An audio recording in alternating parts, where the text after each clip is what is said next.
Assalamualaikum warahmatullahi wabarakatuh.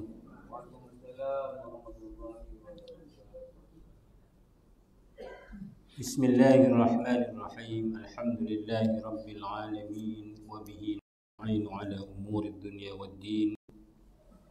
Wassalatu wassalamu ala asyrafil anbiya'i wal mursalin sayyidina Muhammad wa ala alihi wa sahbihi ajma'in, amma ba'du.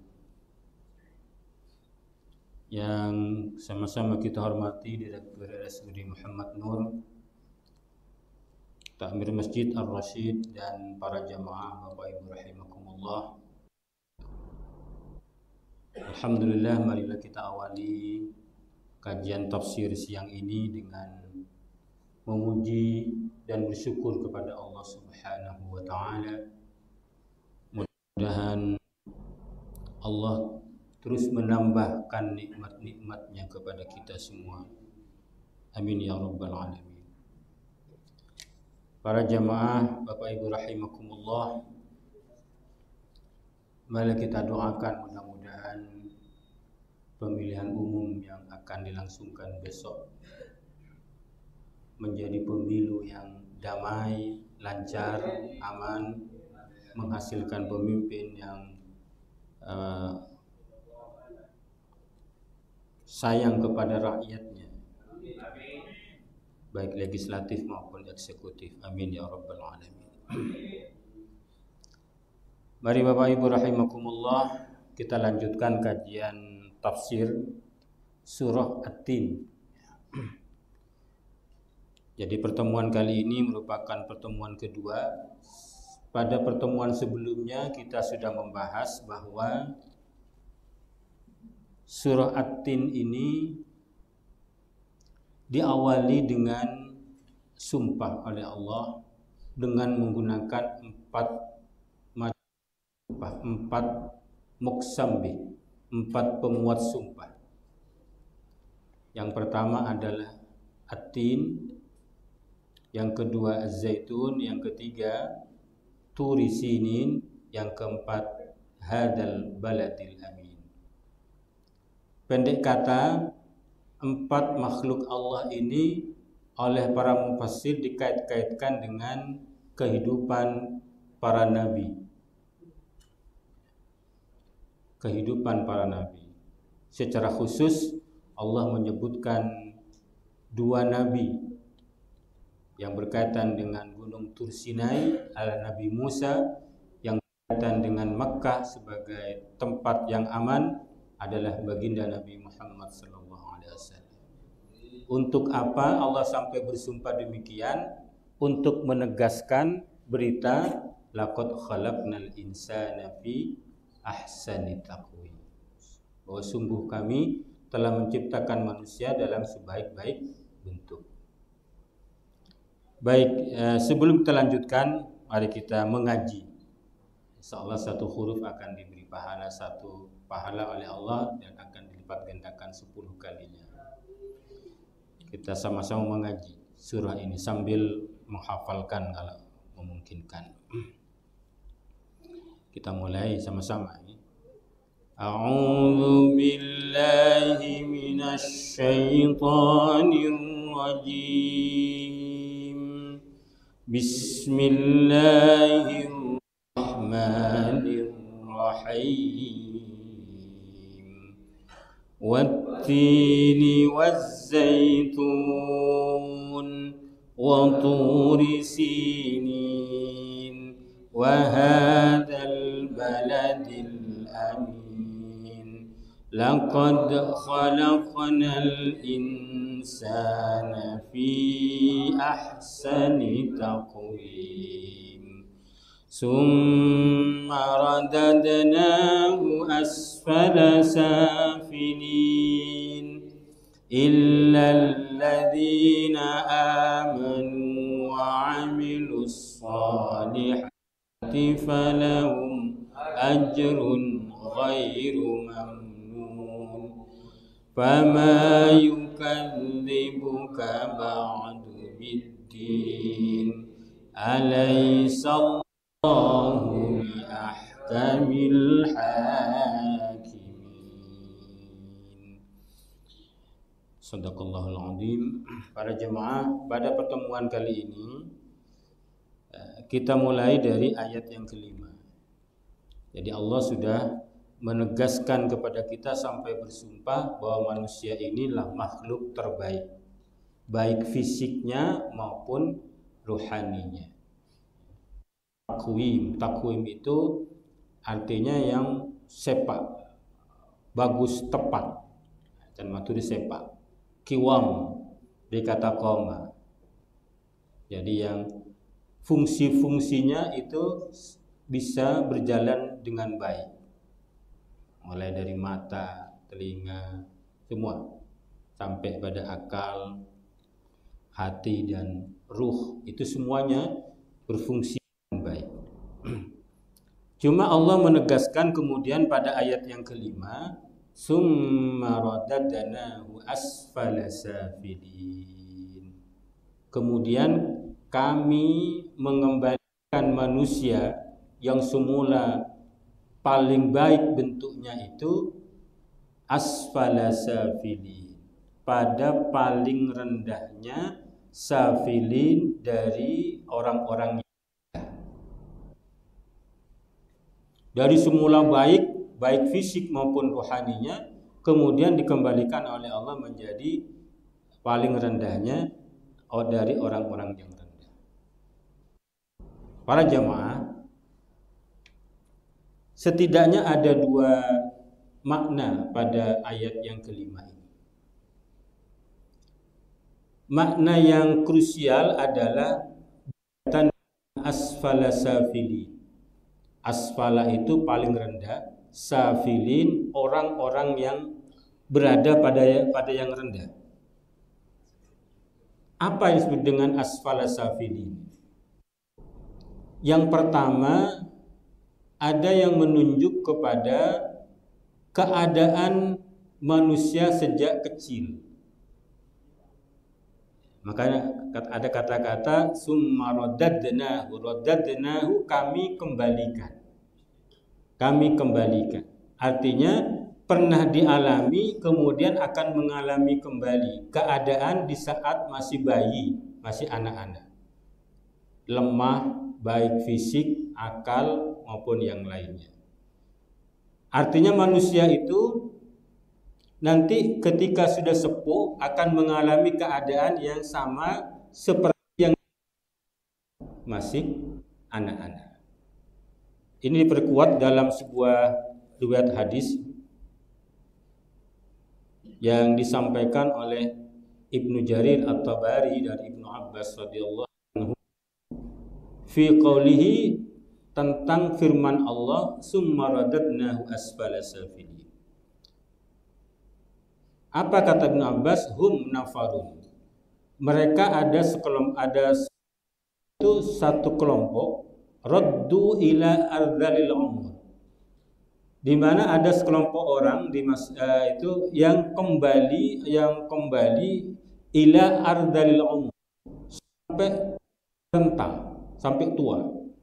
Ada orang-orang di kalangan sahabat itu yang hidupnya sampai usia tua. Ala ahdi Rasulullah Muhammad sallallahu alaihi wasallam, pada masa kehidupan Rasulullah Muhammad sallallahu. Fasu'ila anhum haina safahat uquluhum. Maka ditanya Rasul itu anhum, tentang mereka yang sudah tua renta, pikun itu, haina safahat uquluhum, akalnya sudah hilang, tidak berfungsi lagi. Kemudian fa anzalallahu adrahum, maka Allah menurunkan udzur mereka ini, anna lahum ajrahum alladhi ya'u la an tadhhabu qulubuhum, bahwa sungguhnya mereka yang sudah tua renta, pikun, ya, akalnya sudah hilang, pikun, itu tetap akan mendapatkan pahala dari Allah atas apa yang telah mereka lakukan saat akalnya belum hilang, sebelum akalnya hilang. Sehingga ada tidak lagi ada kewajiban lagi berfungsi akalnya dengan baik. Mukallaf itu kan harus akil baligh. Orang yang kena kewajiban itu syaratnya dua, akil, berakal, baligh, dewasa. Sudah tidak lagi berakal, artinya sudah pikun, maka tidak ada kewajiban baginya. Artinya tidak bisa beramal lagi.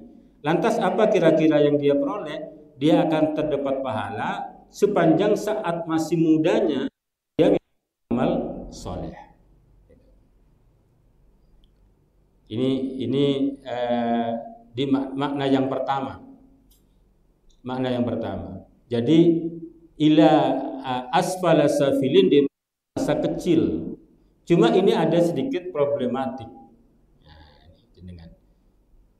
Apa problemnya? Ini tidak match, tidak sesuai dengan ayat sesudahnya. Ayat sesudahnya illal ladzina amanu wa 'amilus shalihati falahum ajrun ghairu mamnun.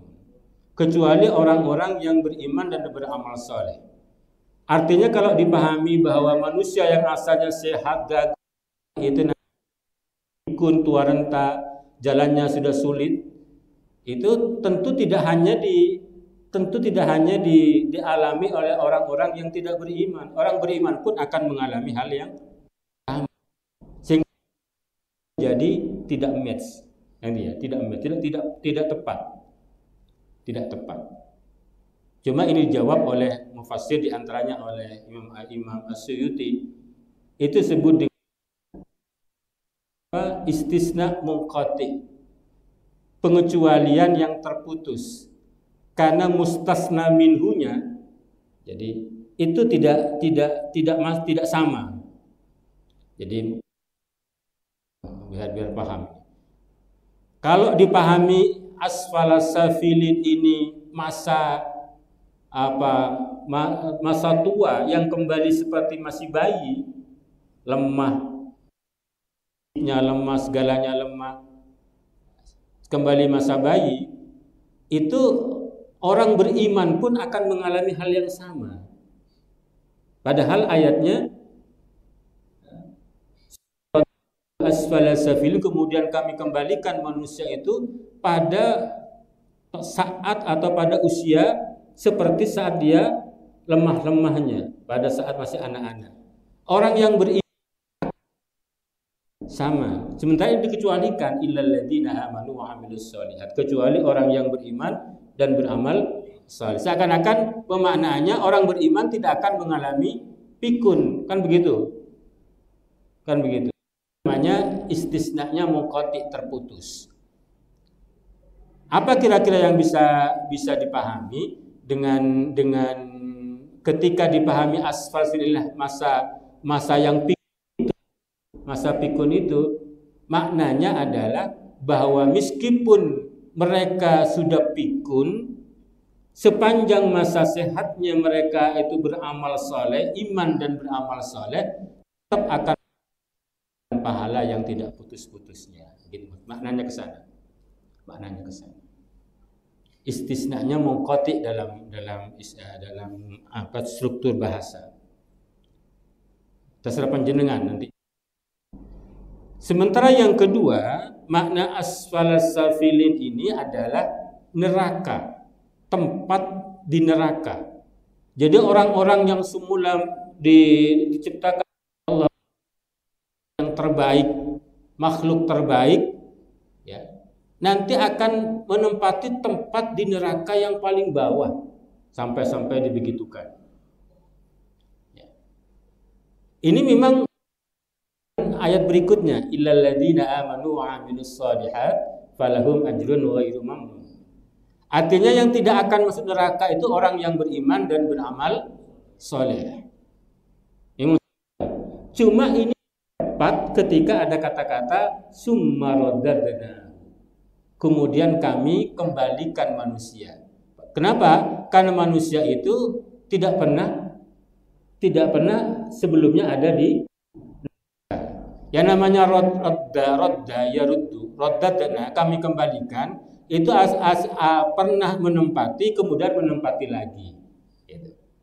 Jadi kalau dia diartikan asfalasil neraka terbawah, itu artinya manusia akan dikembalikan pada neraka terbawah. Pengertiannya manusia itu pernah ada di neraka sebelumnya, kemudian ke dunia, nanti kembali neraka lagi. Padahal Tidak, kan begitu. Jadi dua tafsir ini masing-masing ada kelemahannya.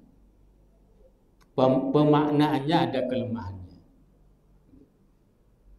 Mana yang dipilih oleh jumhur? Yang pertama, jumhur tetap pada keutuhan ayat.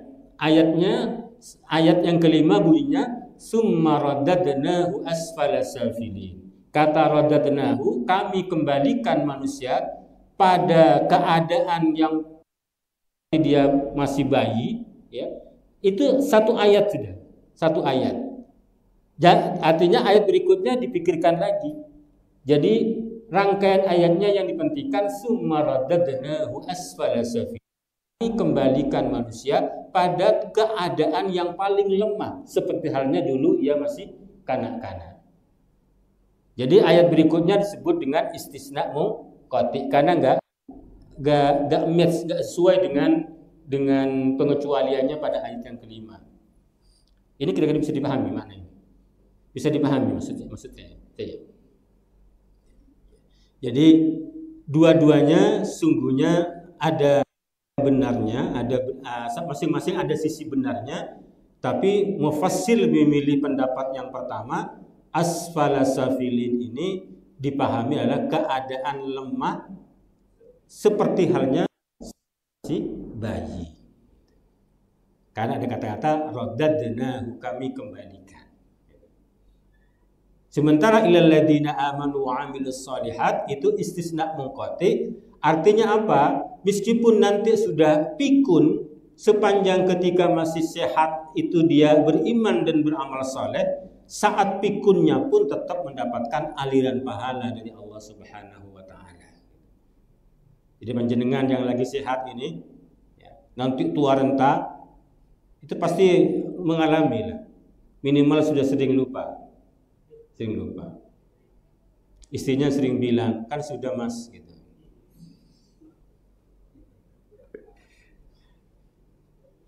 Bukti yakin ini. Tora ini. Paham ini?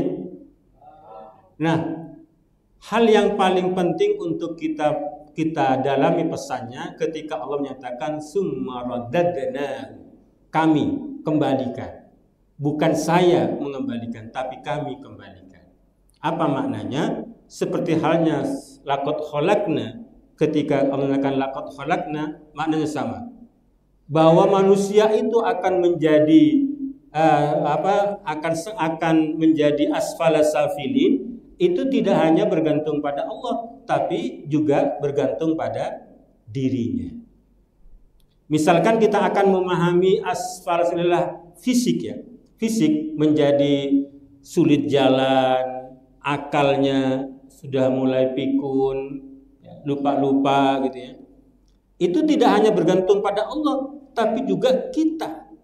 Kalau diri kita nggak menjaga kesehatan, itu nggak sampai usia 50 sudah mulai pikun. Kan begitu kan? Jalan sudah sulit ketika kesehatan tidak dijaga, pola hidup tidak dijaga, pola makan tidak dijaga. Bisa jadi mempercepat masa pikun, masa tua. Belum waktunya sudah pikun. Sudah pikun. Jadi apa di antara cara agar kita nggak cepat pikun? Gunakan otak ini. Di antara yang paling efektif itu dalam penelitian adalah dengan banyak membaca Al-Quran. Otak terus bekerja. Insya Allah nggak pikun. Jadi kalau otak ini didiamkan, ini bisa cepat pikun. Benar ini. Mempercepat pikun. Otak nggak difungsikan, karena memang rata-rata otak Indonesia ini masih 10% digunakan. Kata orang gitu. 10% digunakan. Kalau ada pameran otak, maka orang-orang itu akan memilih otak Indonesia. Apa alasannya? Karena otak Indonesia masih orisinil. Tidak banyak digunakan gitu ya. Masih tempat penyimpanannya masih banyak gitu. Kalau hard disknya itu masih full gitu ya, masih kosong banyak itu. Jarang digunakan. Ini guyon tapi coba dipikirkan. Jangan-jangan memang kita malas untuk baca, malas untuk mencari ilmu, malas ya. Maunya sih yang enjoy saja. Akhirnya otak kita banyak kosongnya, makanya diburu oleh orang. Ini kalau bicara soal fisik. Tapi kalau bicara soal neraka, lebih-lebih kita yang akan menentukan. Artinya ketika dibicarakan asfalasilal neraka paling bawah, nanti kami kembalikan manusia pada neraka paling bawah. Siapa yang menentukan? Bukan cuma Allah, tapi justru malah diri manusia yang paling banyak menentukan. Gitu. Makanya Allah mengatakan kami kembalikan. Apakah kita akan menjadi asfalasafin pada posisi fisik saja nggak bisa dihindari, tapi yang harus kita hindari sampai pengertian neraka, kan gitu ya. Kalau fisik tua itu nggak bisa dihindari, kan begitu. Tua nggak bisa dihindari. Tapi makna yang kedua dikatakan adalah neraka, ayo kita hindari. Karena itu yang menentukan adalah ikhtiar kita. Jadi kalau fisik nggak ada yang bisa menolak tua, nggak ada. Menolak tua nggak ada. Menunda mungkin. Tapi kalau usia tetap tua, tapi mungkin fisiknya tetap sehat gitu. Tapi menolak tua nggak ada. Semua akan mengalami. Baik, itu kira-kira apa istilahnya? Gambaran ringkas tentang makna summa radadnahu asfala safilin. Baru kemudian kita ayat yang ke-6, illal ladzina amanu wa 'amilus shalihati falahum ajrun ghairu mamnun. Nah, ini yang saya katakan tadi, kalau menggunakan pendapat yang pertama memang kesannya nggak nyambung. Jadi manusia akan kembali lemah seperti halnya ketika bayi. Pengecualiannya kecuali orang-orang yang beriman dan beramal soleh. Padahal orang yang beriman pun tetap akan mengalami masa tua. Sehingga kalau mau menggunakan tafsiran yang pertama, itu diartikan bahwa illa itu tidak hanya maknanya kecuali. Illa tidak hanya bermakna kecuali, tapi bisa bermakna lakin, tetapi. Jadi tafsirnya itu kalau menggunakan tafsir asfalasil masa tua yang lemah, ya seperti hanya anak-anak, maka illanya itu bermakna lakin, tetapi orang-orang yang beriman dan beramal soleh, ya itu falahum, bagi mereka tetap dapat pahala yang tidak putus-putus. Apa pahalanya? Ketika amal soleh itu dilakukan saat mereka lagi sehat, lagi muda. Jadi ilahnya bukan makna kecuali, tapi makna tetapi. Karena ilah ini macam-macam. Jadi makna ilah tetapi. Jadi biar tidak bingung, kalau menerjemahkan kami kembalikan manusia pada keadaan yang paling lemah. Tetapi orang-orang yang beriman dan beramal soleh tetap akan mendapatkan pahala yang tidak putus, sebab amal mereka yang telah mereka lakukan saat masih sehat. Kalau makna yang kedua, memang klop, tetap kecuali. Kami akan kembalikan pada neraka, ya, kecuali orang yang beriman dan beramal soleh yang tidak akan masuk neraka. Bisa dipahami? Bisa dipahami. Khawatir kadang sedikit ini menjadi bingung. Ini pengecualiannya kok seperti ini gitu ya. Nah, jadi bingung. Nah, pertanyaan berikutnya adalah kalau iman, insya Allah panjenengan sudah paham. Apa iman itu? Iman adalah at-tasdiq, pembenaran. Pembenaran yang masuk pada iman itu adalah karena pengakuan akan keagungan. Gitu. Bukan hanya sebatas karena ilmu, pengakuan akan kehebatan. Itu iman. Jadi kita sudah bahas panjang lebar insyaallah. Yang agak sedikit mungkin perlu penegasan soal amal soleh. Amal soleh. Apa sih amal soleh itu? Amal soleh, amal yang baik. Sering kita artikan dengan kata baik. Amal yang baik. Apa baik itu? Kalau sederhana, setidaknya ada 2 unsur untuk bisa dikatakan amal itu baik. Gampangannya begitu. Yang pertama, memang ada wujud amal, aktivitas, tapi disebut baik kalau mendatangkan manfaat dan menolak mudarat. Semakin banyak manfaatnya, semakin baik amal itu. Semakin banyak kemudaratan yang ditinggalkan, semakin baik amal itu. Jadi ada aktivitas yang bisa mendatangkan manfaat dan menolak mudarat, itulah amal yang baik. Apa ukurannya? Tentu ukuran yang utama adalah agama. Jadi manfaat yang baik itu, manfaat itu menurut agama, apakah ini manfaat atau tidak, itu menurut agama. Yang kedua akal sehat. Akal sehat. Yang ketiga mungkin adat istiadat. Kira-kira manfaat enggak? Ukurannya, tolok ukurnya itu setidaknya yang utama adalah agama, kemudian akal sehat, mungkin kebiasaan atau uruf atau al-ada. Al-ada itu bisa muhakkam. Al-ada itu bisa menjadi dalil hukum kan gitu. Pertimbangnya sana.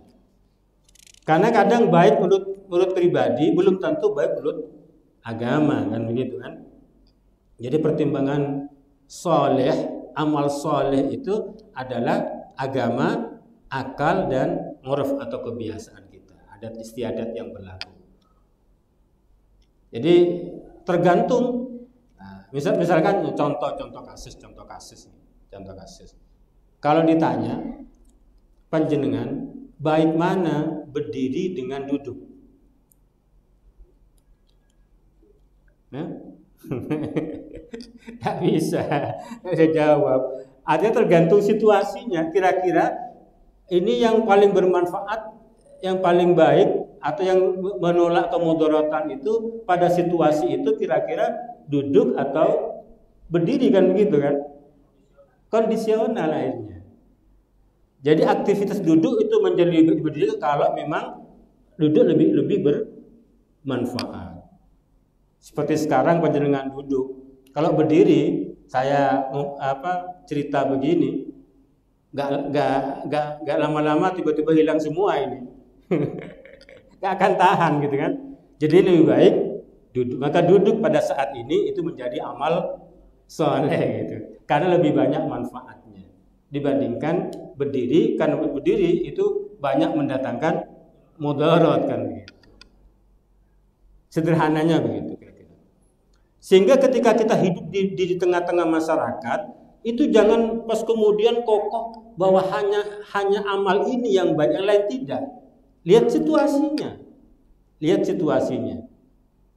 Jadi aktivitas kita itu kira-kira bermanfaat enggak?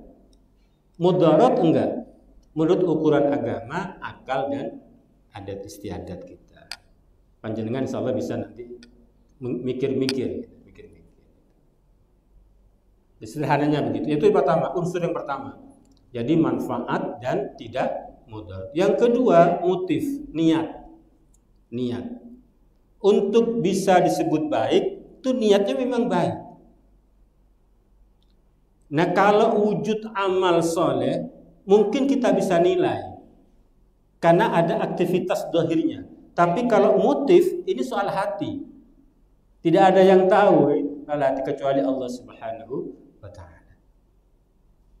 Jadi banyak amal yang soleh, amal yang baik, tapi kalau motifnya jelek, maka menjadi jelek. Banyak amal yang mungkin kan kalau bahasa bukan bisa dibalik ya. Kalau bahasa hadis kan banyak amal dunia, tapi karena niatnya baik, maka menjadi amal akhirat. Banyak amal akhirat, tapi karena niatnya jelek, itu menjadi amal dunia kan begitu. Jadi penentu untuk menyatakan amal itu menjadi soleh tidak hanya manfaatnya, tapi niatnya. Nah, jadi kita kembali pada kajian-kajian tentang keikhlasan dalam beramal gitu. Kadang ada orang yang melakukan perbuatan yang mungkin secara zahir itu jelek, secara zahir, tapi motifnya baik, maka menjadi baik. Pada ada cerita yang banyak beredar di medsos itu. Ada seorang waliullah itu tiap malam mendatangi pelacur-pelacur. Dia beli pelacur-pelacur itu, tapi bukan untuk digunakan. Niatnya apa? Ketika sudah dibeli pelacur itu, tolong malam ini kamu adalah milik saya. Tidak boleh lagi kamu menjual pada orang lain. Orang menyangka bahwa si waliullah ini berzina, padahal dia membeli itu untuk menyelamatkan si perempuan itu agar tidak menjual dirinya pada malam itu. Kan gitu. Dia juga sering membeli minum-minuman keras. Dia borong semua minuman keras itu, sehingga tidak ada lagi yang bisa membelinya. Tapi tidak untuk diminum, dia buang minuman keras itu. Orang menyangka bahwa dia membeli untuk dikonsumsi. Nggak tahu apa yang terjadi, cuma karena masuk pada rumah bordil, rumah pelacur, dikira mau berzina. Karena membeli semua minuman keras, dikira minum keras. Jadi tidak tahu aktivitasnya. Motifnya baik, orang menyangkanya jelek. Nah, kita tidak perlu yang neko-neko begitu. Ya, kita yang beramal yang biasa-biasa saja, jangan pakai cara waliullah, takut tidak kuat. Takut tidak kuat. Ayo beramal yang baik menurut agama, akal dan uruf kita, kebiasaan kita dengan niat lillahi ta'ala. Mudah-mudahan insyaallah itu menjadi amal saleh. Kalau kita sudah beriman dan beramal saleh, maka janji Allah falahum ghairu mamnun. Maka bagi mereka itu nanti ajrun ghairu mamnun, pahala yang tidak akan terputus-putus. Jadi harapannya begitu. Jadi beramallah sebelum kita pikun. Maka insya Allah nanti ketika masa tua sudah pikun, sholat sudah merasa sudah sholat padahal belum sholat, ya tetap akan mendapatkan pahala. Baik, ayat berikutnya adalah, ini juga ada sedikit problematik penafsiran nih. Ayat yang ke-7, fama yukadzibuka ba'du biddin. Fama yukadzibuka ba'du biddin. Jadi kalau artinya maka apakah yang menyebabkan mereka mendustakan hari pembalasan setelah adanya dalil-dalil atau argumentasi. Cuma ini ada dua tafsir juga. Tolong sedikit karena biar enggak terlalu lama. Saya ingin memulai dengan pertanyaan fama yukadzibuka, itu kamu, itu kamu. Itu kepada manusia atau kepada nabi pilihannya. Karena mufassir berdebat di sini. Mayoritas jumhur mufassirin itu menyatakan itu kepada manusia. Kepada manusia. Jadi kalau kepada manusia, ma-nya ini ma istifham tapi lil ingkari wa ta'ajjub namanya. Jadi maknanya ma ini memang untuk bertanya, tapi ini untuk mengingkari. Bertanya, tapi ini untuk mengingkari dan merasa heran. Kenapa sih masih ada yang mendustakan adanya hari pembalasan? Gitu. Jadi makna ma yang pertama itu namanya lil ingkar wa ta'ajjub. Jadi kalau mau diterjemahkan itu fama yukadzibuka ba'du biddin. Maka terjemahnya, lantas apa yang menjadikan kamu manusia masih mendustakan akan datangnya hari pembalasan setelah jelasnya bukti-buktinya. Mengherankan betul kalau masih ada itu. Itu namanya. Ini tidak untuk bertanya sungguhnya, kok masih ada? Yang menarik di sini Bapak Ibu, ini mayoritas menyatakan kamu ini pada menunjuk pada manusia. Ini yang tidak ditemukan dalam sastra di luar bahasa Arab. Ini namanya uslub al-iltifat. Asalnya itu kan laqad khalaqnal insan, sungguh kami menciptakan manusia. Tapi ketika ayat ini fama yukadzibuka, apa yang menjadi sebab kamu apa yang menyebabkan kamu masih mendustakan kamu, padahal kamunya maunya ke manusia. Tidak linear lah. Mestinya di awal itu laqad khalaqnaka fi ahsani taqwim, sungguh kami telah menciptakan kamu dalam sebaik-baik bentuk. Maka ketika ayat 7 fama yukadzibuka, baru ini namanya match kan dia, kamu manusia. Tapi di awal laqad khalaqnal insan, kami telah menciptakan manusia. Tapi Allah bertanya fama yukadzibuka, maunya ditujukan pada manusia. Itu namanya gaya bahasa iltifat, berpaling. Apa tujuannya? Untuk dinamisasi komunikasi. Semula manusia itu dianggap pihak ketiga. Kami ciptakan manusia sebaik bentuk. Tapi ketika mau bertanya, fama yukadzibuka, nah ini beda. Langsung dituding langsung kalau bahasa komunikasinya. Dituding langsung. Jadi semua manusia akan masuk neraka. Semua manusia mungkin akan mengalami kesalahan. Tapi kenapa kamu melakukan kesalahan? Ini kan beda ini ya. Kesannya beda kan? Karena ini akan menuding langsung. Itu namanya uslub al-iltifat. Saya mungkin cerita panjang lebar di Al-Fatihah. Ketika memuji Allah, alhamdulillah, segala puji bagi Allah. Allah ketiga, bukan alhamdulillah, segala puji bagimu ya Allah, tidak. Kenapa? Karena pujian ketika langsung dihadapkan kepada seakan-akan berhadapan itu cenderung minta cenderung tidak murni pujiannya. Memuji ketika yang dipuji ada di depan kita itu cenderung tidak murni pujiannya. Maka pujian yang murni itu ketika kita memuji tapi yang dipuji tidak ada di depan kita. Beda hanya ketika kita beribadah iyyaka. Kan itu namanya iltifat itu. Iltifat. Itu kesannya akan beda. Itu tidak ditemukan dalam sastra selain sastra Al-Qur'an. Al-Qur'an banyak menggunakan itu. Itu kalau bahasa dalam komunikasi namanya untuk mendinamisasi komunikasi.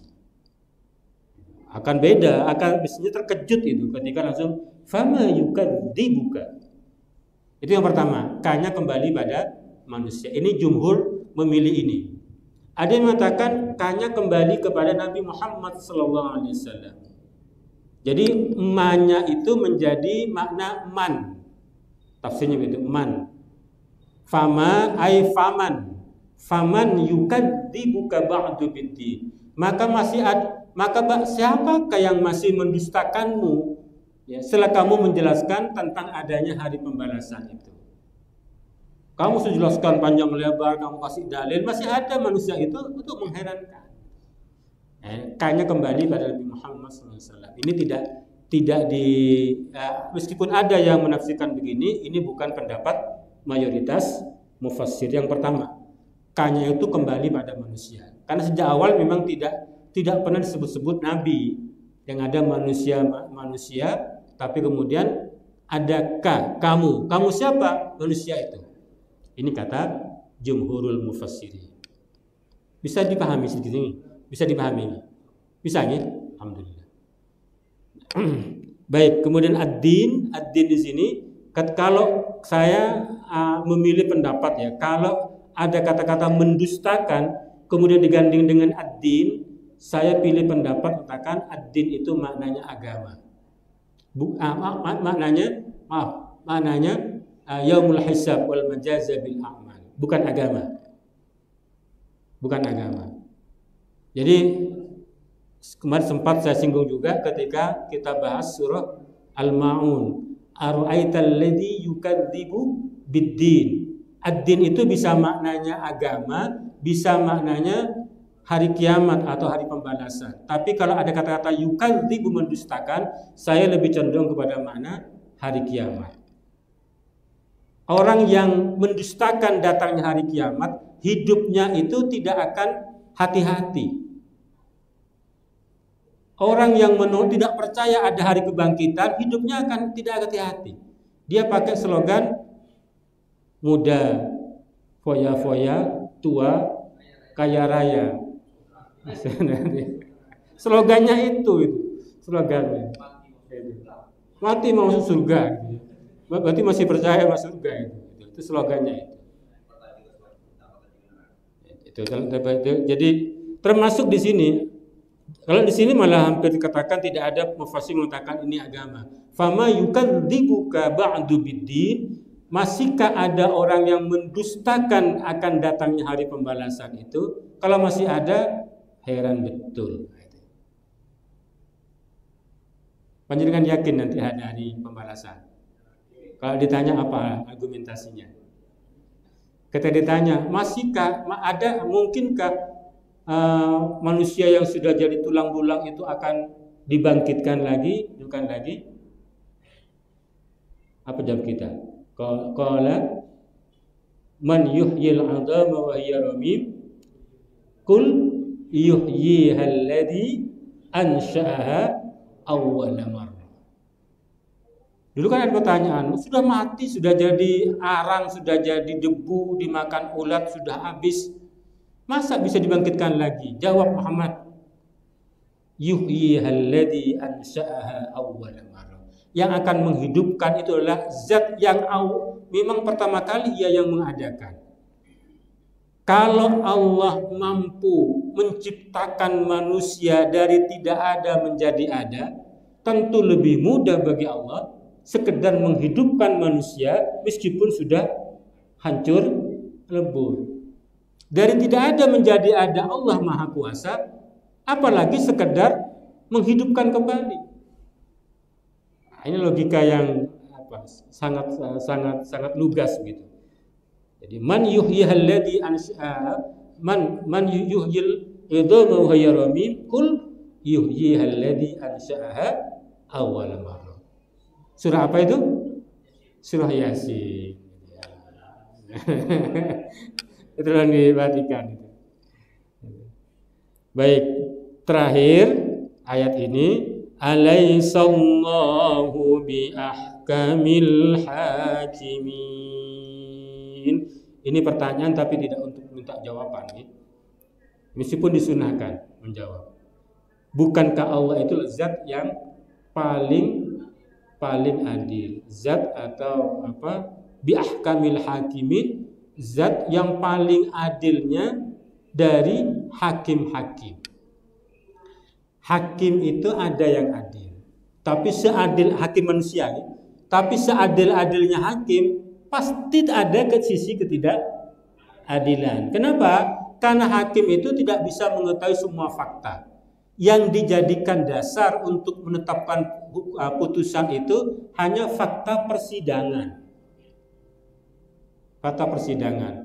Dulu ada film keadilan dalam kegelapan, film barat.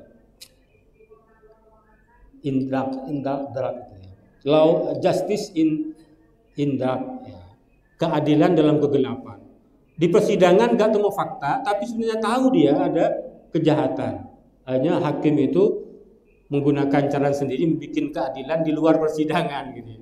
Karena hakim itu tidak terbatas, dia tidak boleh memutus putusan perkara satu fakta yang tidak ditampilkan di depan sidang. Nggak boleh. Dia meskipun tahu dia itu tetangga saya kok, tapi nggak ada fakta di persidangan, nggak bisa. dijadikan sebagai dasar menetapkan putusan.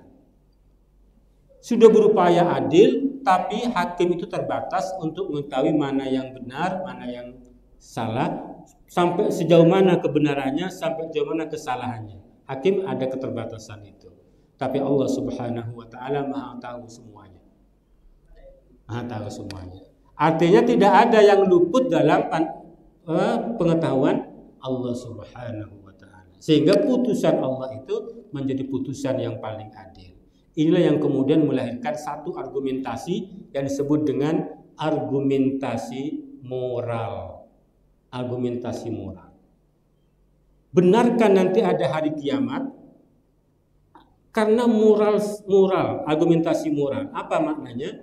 Dunia ini belum mencerminkan keadilan. Banyak orang yang soleh, beriman, soleh, hidupnya susah, melarat, sakit-sakitan. Ada kan? Hah? Kan gue ada ini. Sudah beriman, sholatnya baik, puasanya mantap, tapi masih miskin. Bahkan untuk kita mungkin mayoritas. Banyak gitu kan. Banyak orang yang nggak sholat, yang nggak puasa, hidupnya kaya raya. Dunia ternyata belum menunjukkan keadilan, kan begitu. Banyak orang salah, tapi nggak bisa kena hukum. Banyak. Banyak orang yang nggak salah, tapi karena apes saja, ada pada posisi yang tidak tepat, itu menjadi tersangka. Dunia belum mencerminkan keadilan. Maka secara moral itu menyatakan orang jahat semestinya mendapatkan balasan sesuai dengan kejahatannya, orang baik semestinya mendapatkan balasan sesuai dengan kebaikannya. Itu moral kita tentang itu. Kita nggak terima kalau orang jahat itu menang terus. Jadi kalau ada film penjahatnya menang terus, itu yang gregetan itu penontonnya. Saya dulu itu waktu masih viralnya film Cinta Fitri.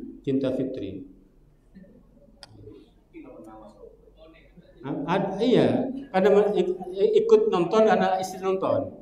Ada namanya siapa tuh perempuan tuh? Tersanjung gitu. Cinta Fitri.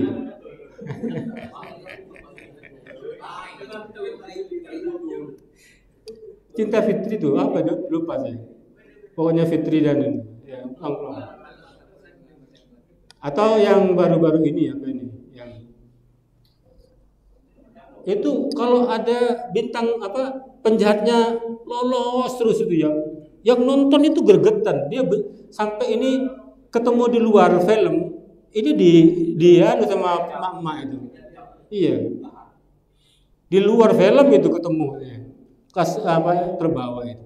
Karena moral kita menyatakan nggak setuju, meskipun mungkin kita penjahat, tapi ketika ada kejahatan lolos terus, kita nggak setuju, kan gitu kan?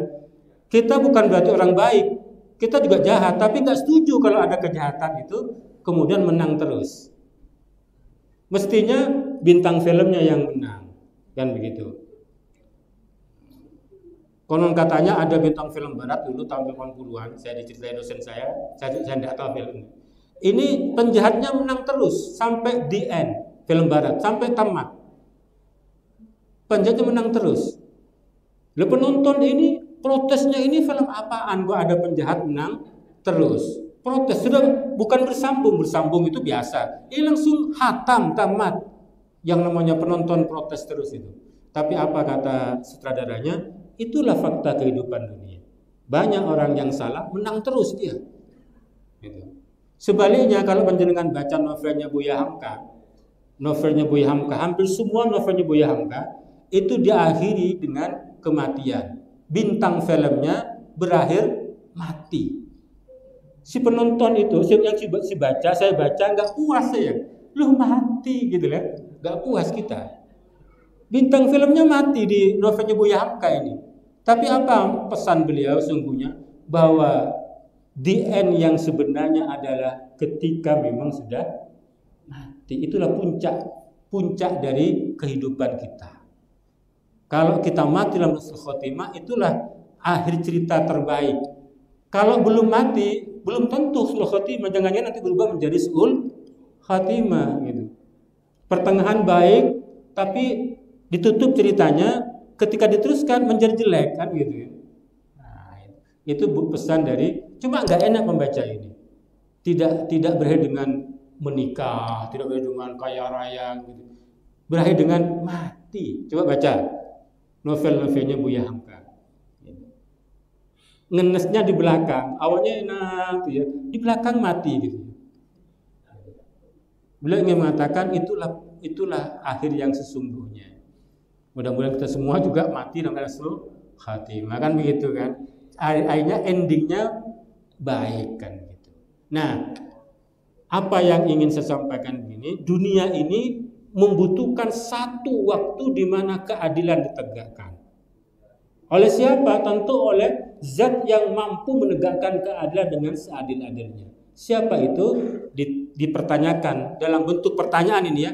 Alaihissallahu biahkamil hakim. Memang ada satu riwayat ya. Satu riwayat yang menyatakan kalau ada yang baca surah ini, ini riwayat Abu Hurairah anin Nabi sallallahu alaihi wasallam annahu qala man qara'a wat-tini waz-zaitun faqala alaysallahu bi ahkamil hakimin falyaqul bala wa ana ala dzalika minasyahidin. Ada riwayat begini. Jadi kita membenarkan benar, dan saya termasuk di antara orang-orang yang bersaksi tentang hal itu. Cuma ketika dalam sholat jangan sampai kita punya niatan berdialog dengan imam. Ya. Ini kan kesannya pertanyaan kan, alaihissallahu biahkamil hakimin. Jangan sampai ada kesan imam bertanya kepada makmum, benarkah Tuhan Allah itulah bukankah Allah itu zat yang maha adil? Benar. Kalau ada keyakinan itu dialog dengan makmum, itu bisa dinilai sebagai percakapan antara imam dan makmum. Hati-hati dalam sholat. Ya, boleh, tapi jangan sampai muncul keyakinan itu bagian dari percakapan antara imam dan makmum. Ya, karena ada riwayatnya. Ini bisa dibaca dalam At-Tibyan fi Adabi Hamalatil Quran, karya Muhyiddin Yahya bin Sharaf An-Nawawi. Bisa dibaca. Ada riwayat yang menyatakan disunnahkan. Meskipun banyak juga mengatakan untuk di sholat tidak perlu baca. Khawatir dianggap dialog antara imam dan makmum, dianggap bercakap-cakap dalam sholat. Allahu a'lam bishawab. Saya rasa itu yang bisa disampaikan. Ya, mudah-mudahan ada manfaatnya. Mari kita akhiri dengan baca doa. Allahumma arhamna bil Qur'an waj'alhu lana imaman wa nuran wa hudan wa rahmah. Allahumma dhakkirna minhu ma nasina wa 'allimna minhu ma jahilna warzuqna tilawatahu ana al-layli wa atrafan nahar waj'alhu lana hujjatan ya rabbal alamin. Wal 'afwu minkum. Wassalamu alaikum warahmatullahi wabarakatuh.